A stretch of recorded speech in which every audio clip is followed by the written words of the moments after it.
Friends అందరికీ నమస్కారం. Friends రాష్ట్రమంతా షాక్. రాజమండ్రిలో కల్తీ పాలు కలకలం. ఇప్పటికే పలువురు మృతి. పరిస్థితి మరింత క్లిష్టంగా మారేలా కనిపిస్తోంది. అసలు ఏం జరిగింది ఏంటి వివరాలు తెలుసుకుందాం. వీడియో పూర్తిగా చూడండి. తూర్పుగోదావరి జిల్లా రాజమండ్రి నగరంలో కల్తీ పాలు కలకలం సృష్టించాయి. కల్తీ పాలు తాగిన కారణంగా 2 కాలనీల ప్రజలు తీవ్ర అనారోగ్యం బారిన పడి నలుగురు మృతి చెందడం భయాందోళనకు గురిచేస్తోంది. అంటే ఈ వీడియో చేసే సమయానికి ఆ మృతి చెందిన వారి సంఖ్య 5గురుగా అయితే కనుక తెలుస్తోంది.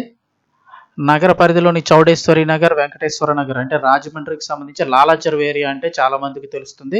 ఇలా విడిగా చౌడేశ్వరి, వెంకటేశ్వర నగర్ అంటే కొంచెం కన్ఫ్యూజ్ ఉంటుంది, కానీ లాలా చెరువు ప్రాంతంలో వస్తాయి ఇవి అయితే కనుక. ఈ ప్రాంతాల్లో ఇవాళ ఉదయం పాలు తాగిన కొద్దిసేపటికే చాలా మంది అస్వస్థతకు గురయ్యారు. వాంతులు, విరోచనాలు, కడుపు నొప్పితో బాధితులు విలవెల్లాడారు. ముఖ్యంగా చిన్నారులు, వృద్ధులు ఒక్కొక్కరిగా అనారోగ్యం బారిన పడడంతో పరిస్థితి విషమంగా మారింది. ఈ మేరకు అస్వస్థతకు గురైన వారి బాధితులను కుటుంబ సభ్యులు వెంటనే రాజమండ్రిలోని పలు ప్రైవేట్ ఆసుపత్రులకు తరలించారు. వారంతా కిడ్నీ సమస్యలతో బాధపడుతుండగా వారికి అత్యవసర చికిత్సను అందజేస్తున్నారు. అందులో ఇప్పటి వరకు నలుగురు మృతి చెందినట్లుగా తెలుస్తుంది. ఇందాక కొద్దిసేపటి క్రితం మరొకరు మృతి చెందినట్లుగా చెప్తున్నారు. మరోవైపు బాధితుల సంఖ్య క్రమక్రమంగా పెరుగుతూ ఉండడంతో వైద్యులు అప్రమత్తమయ్యారు. పాలలో ఏదైనా రసాయనం కలిసిందా లేక పాడైపోయిన పాలను విక్రయించారా అనే అనుమానాలు వ్యక్తమవుతున్నాయి. ఈ ఘటనపై సమాచారం అందుకున్న ఫుడ్ సేఫ్టీ అధికారులు, ఆరోగ్య శాఖ సిబ్బంది రంగంలోకి దిగారు. చౌడేశ్వరి నగర్, వెంకటేశ్వర నగర్ ప్రాంతాల్లో విక్రయించిన పాల నమూనాలను సేకరించి పరీక్షల నిమిత్తం ల్యాబ్కు పంపారు. అదేవిధంగా 2 కాలనీల పాలను విక్రయిస్తున్న వ్యక్తులను అదుపులోకి తీసుకుని విచారిస్తున్నారు. ఇక రాజమండ్రి కల్తీ పాల వ్యవహారంపై, ప్రజలకు అస్వస్థత మరణాలపై సీఎం చంద్రబాబు నాయుడు అధికారులతో ఎమర్జెన్సీ మీటింగ్ నిర్వహించారు.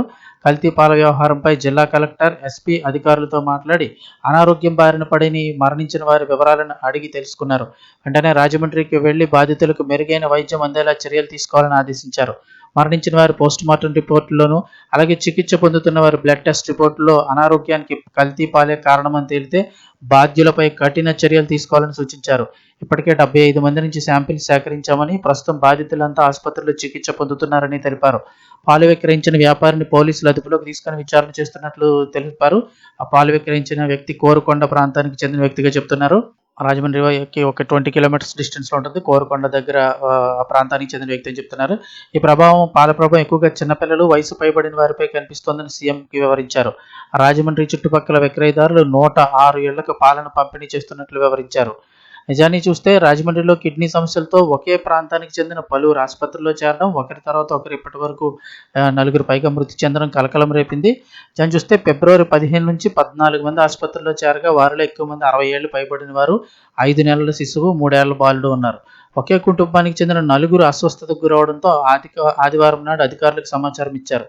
ఆసుపత్రిలో చేరిన వారందరికీ ఒకే వ్యక్తి పాలు సరఫరా చేస్తూ ఉండడంతో అనారోగ్యానికి కల్తీ పాలు కారణమై ఉంటాయన్న అనుమానం రేకెత్తింది. శివరాత్రి రోజున పాలు, పెరుగు చేదుగా అనిపించాయని చెప్పడంతో పోలీసులు పాల వ్యాపారి గణేష్ను అదుపులోకి తీసుకుని విచారిస్తున్నారు.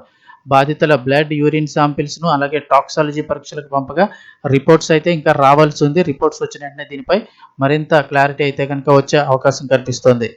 అప్డేట్స్ తెలుసుకోవడానికి ఛానల్ని సబ్స్క్రైబ్ చేసుకొని పక్కన బెల్ ఐకాన్ ప్రెస్ చేసి ఉంచండి.